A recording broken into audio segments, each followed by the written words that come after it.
Continuando con las capacitaciones de Neuromental, el tema que nos compete tiene que ver con el procedimiento para la prevención y reducción de la frecuencia de caídas de los pacientes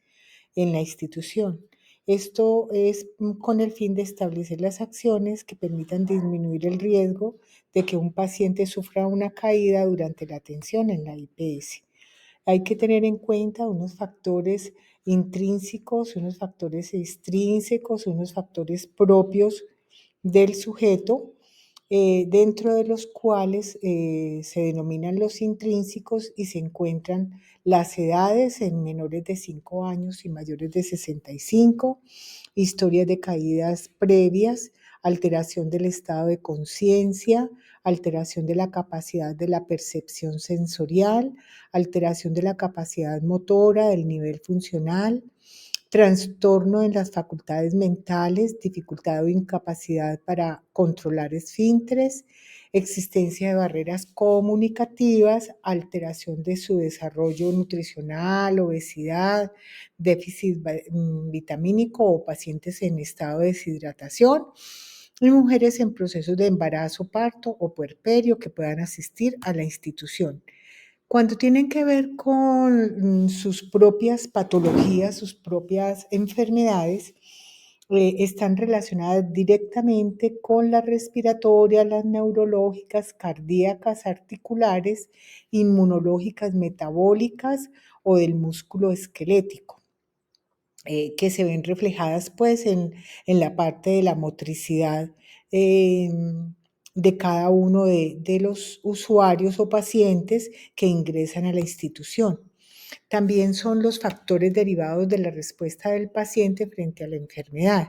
que tengan un afrontamiento del estado de salud, que es el modo en que la persona maneja las pérdidas en las funciones corporales o las discapacidades derivadas de enfermedades físicas crónicas, conductas de riesgo, no solicitud de ayuda cuando se necesita, conductas de cumplimiento del régimen terapéutico. Hay varios tipos de caídas. Las caídas accidentales, que son involuntarias, que no se pueden predecir, que no son culpa del paciente y caen por la presencia de condiciones del ambiente del entorno, como derrames en el piso, desorden por donde pueden transitar, una iluminación inadecuada, muebles inestables o las sillas donde se sientan que puedan caerse, tropezones, que ellos tengan una marcha normal o tengan una marcha con arrastre de los pies, porque ellos no lo pueden predecir, pero sí podemos trabajar en el entorno, en el ambiente, para poder prevenir todo esto que está pasando. También tenemos las caídas fisiológicas anticipadas, que son predecibles, que son derivadas por tropezones o resbalones del paciente, que ya se sabe que tienen los antecedentes de caídas, tienen dificultades para caminar, tengan desórdenes mentales o neurológicos, y aquellos que requieren de acompañamiento para poder dar su marcha,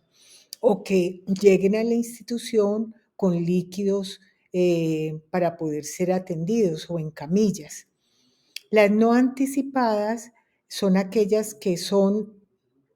no son predecibles, y el objetivo es prevenir una segunda caída.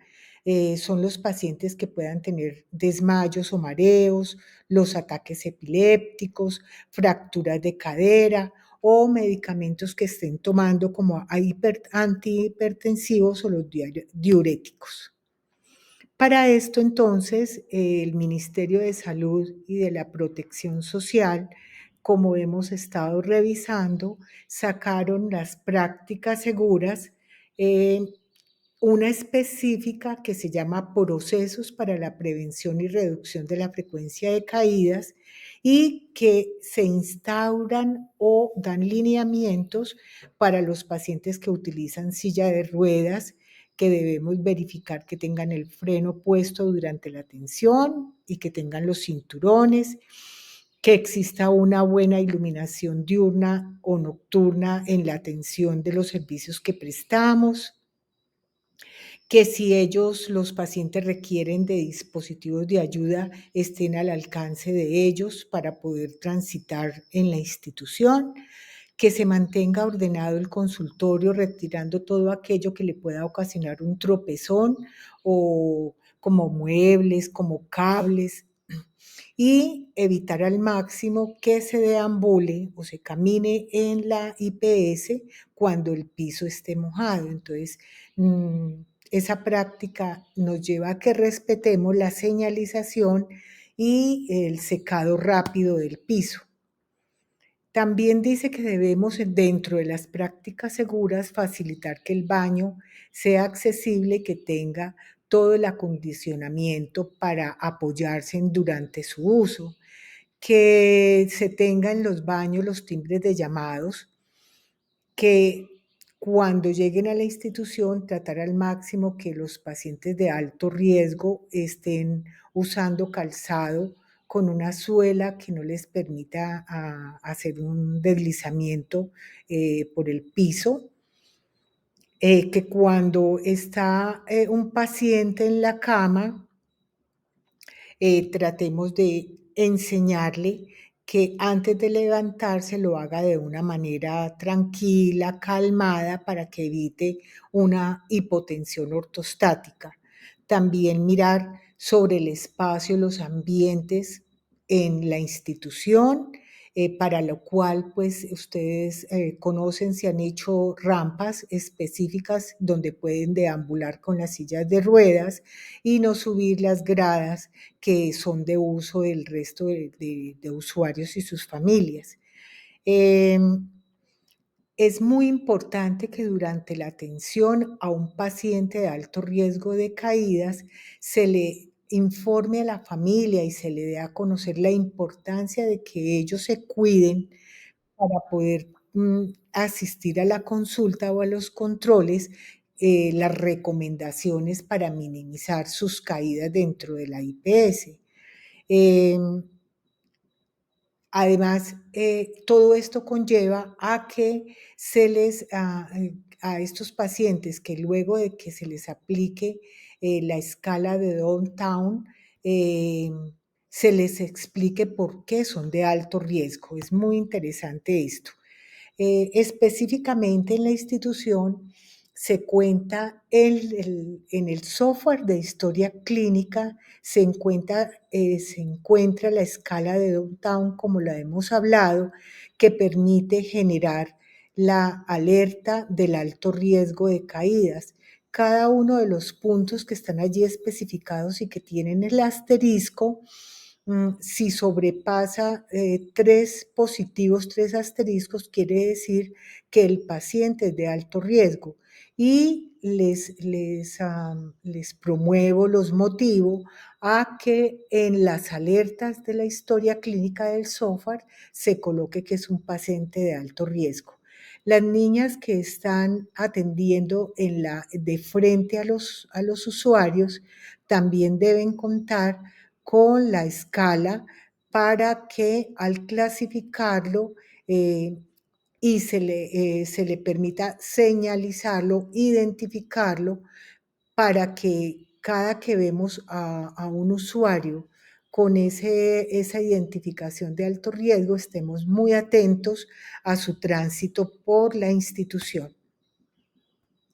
Hay unas estrategias específicas que aplican en la empresa. Es aplicar la escala de Downtown. Tenemos que ha sido verdaderamente exitosa esta aplicación en los exámenes que realiza la institución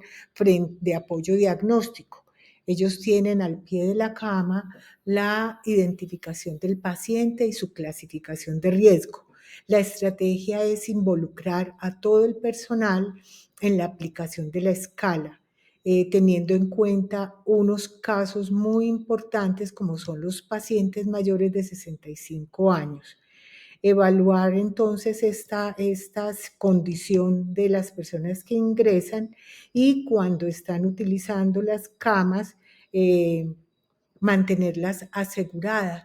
para evitar una caída de ellas. Se debe hacer énfasis además en que el paciente conozca el por qué es importante que use apropiadamente los dispositivos de apoyo que tiene para poder transitar por la empresa. Cuando está en la consulta médica, revisar los medicamentos de riesgo potencial de caídas, como los betabloqueadores, los bloqueadores de canal de calcio, que permitan pues, identificar que es el paciente de alto riesgo. Nuevamente recordar la importancia de educar al paciente y a la familia en que el paciente esté acompañado y en que el paciente use sus elementos de apoyo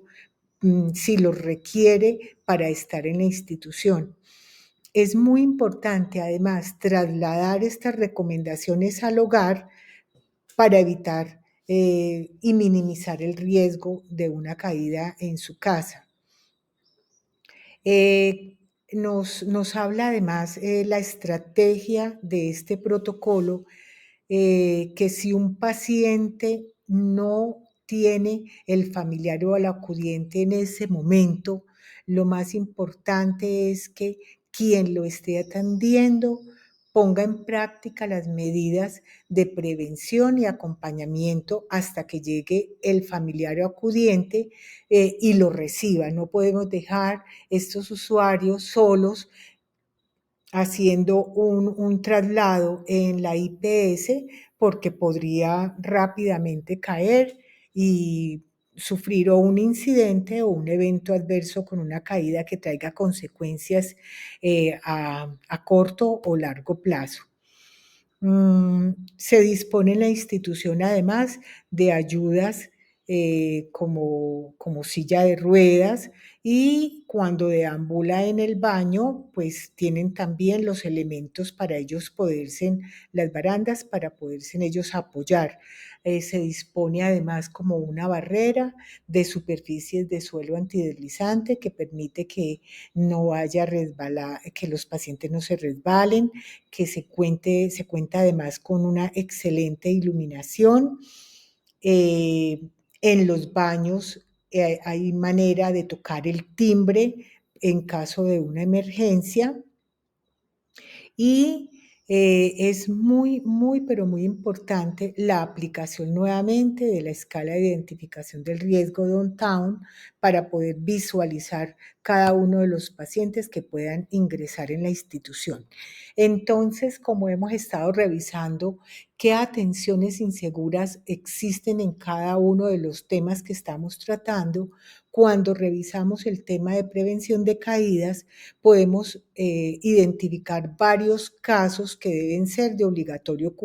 notificación, como la identificación inadecuada del riesgo de caída del paciente. Por eso se ha hablado tanto en esta pequeña charla de aplicar la escala de Downtown para que nuestros usuarios no tengan las caídas que se puedan presentar en la institución. Tenemos también la inmovilización inadecuada del paciente cuando está transitando o cuando no existen las medidas como barandas que protejan la caída de la cama cuando se le están haciendo los exámenes de apoyo diagnóstico. Tenemos además la movilización inapropiada del paciente, un paciente que no usa los elementos para poder hacer su tránsito, la falta de acompañamiento y monitoreo al paciente. Recuerden, todo esto son atenciones inseguras que pueden ocurrir en la institución y son fallas activas, o sea, son fallas derivadas de todo el proceso, tanto de factores contributivos organizacionales por no contar con los elementos, como el tema del paciente que no asume la responsabilidad y los temas que les competen directamente al personal por omitir todo este tema de acciones frente a las acciones inseguras que pueden ocurrir. Agradecemos su participación y muchas gracias.